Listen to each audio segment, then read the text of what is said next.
Kia ora everyone, and welcome back to the Cone Zone.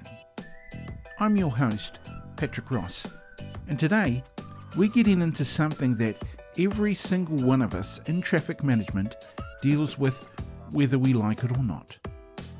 The public. Yep, drivers, cyclists, pedestrians, and even the odd angry resident. Interacting with the public isn't just part of the job, it is the job. And today, we're going to unpack why it matters, what usually goes wrong, and how we, as crews, can handle it better. Now, let's be straight. We can build the perfect TMP. We can line up every cone, follow the guidelines, and still, the riskiest part of the site is often not the vehicles, but the people behind the wheel. A driver losing patience and running through a stop-go, a cyclist weaving through cones because they don't think it applies to them, a pedestrian storming across the site because they just need to get to the dairy. Every single one of those interactions has the potential to turn a safe site into a dangerous one. That's why public interaction isn't soft stuff, it's core safety work. If you've been on the cones for more than a week, you've probably seen it.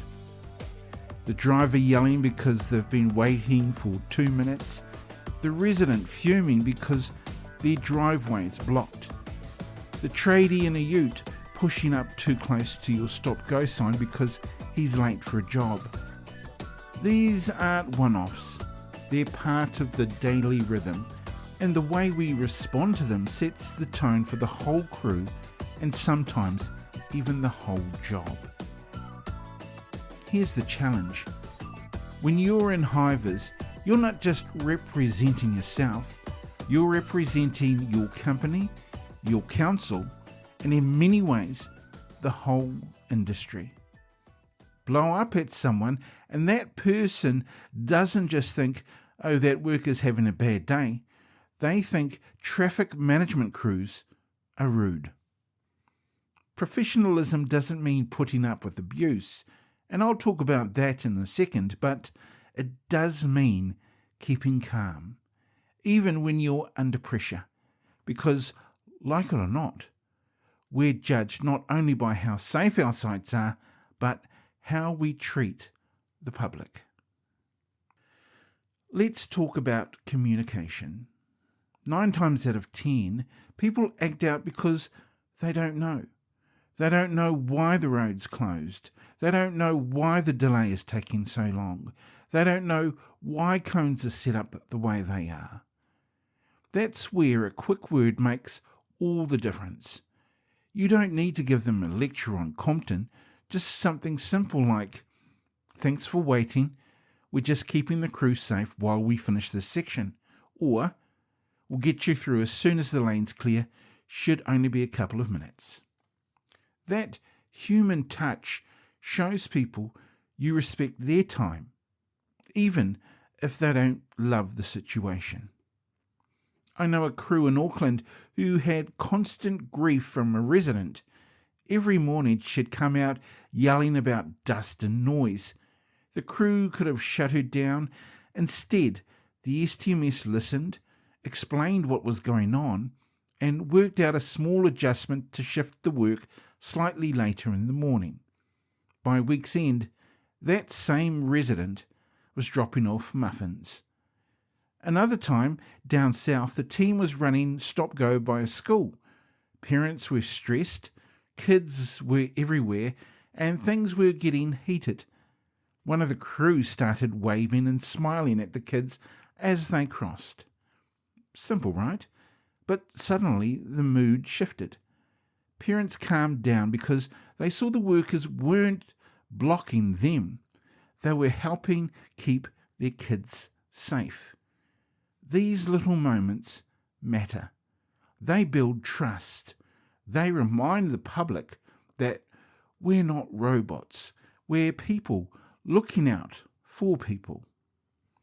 But Let's be honest, not every story ends with muffins and smiles. Abuse is real. Swearing, threats, sometimes even physical intimidation. And no, that's not part of the job. We should just suck up. Crews need clear protocols. If someone crosses the line from frustration into aggression, your safety comes first. Step back, get your STMS involved, and, if needed, call the police. You're not paid to take abuse. You're paid to keep the site safe. And this is where risk-based thinking comes in. If you know a site's going to spark frustration, say it's right outside a busy shopping strip or blocking a single-lane bridge, you plan for it. You staff accordingly, you set up clearer signage, you brief the team on how to handle pushback. Public interaction becomes part of the safety plan, not an afterthought. Here's something we don't talk about enough in the industry. We train people how to set cones, but we don't really train them how to deal with the public. And yet, which one causes more stress on the job? Most workers will say, the public. Imagine if every toolbox included a couple of minutes on communication. Phrases you can use, ways to de-escalate, signals to your team if you're getting hassled. That's the stuff that makes a real difference on site. Here's the bigger picture. Every time we interact with the public, we're shaping how the whole industry is seen. If the public thinks traffic management workers are grumpy, lazy, or just standing around, that hurts us all. But if they see us as professional, calm, and safety focused, it builds respect. And that matters, because the more respect the industry earns, the easier it is to get support for better systems, more resources, and, let's be blunt, better pay for the people doing the hard work. So, here's the takeaway. Public interaction isn't a distraction from traffic management, it's a core part of it. Every driver you wave through, every resident you explain things to, every angry person you calm down, that's as important as setting a taper or running a stop-go. The next time you're out on the road and someone winds down their window, take a breath, keep it calm, and remember, the way you handle that moment can keep your site safe, protect your crew, and lift the whole reputation of traffic management. That's it for today's episode of The Cone Zone.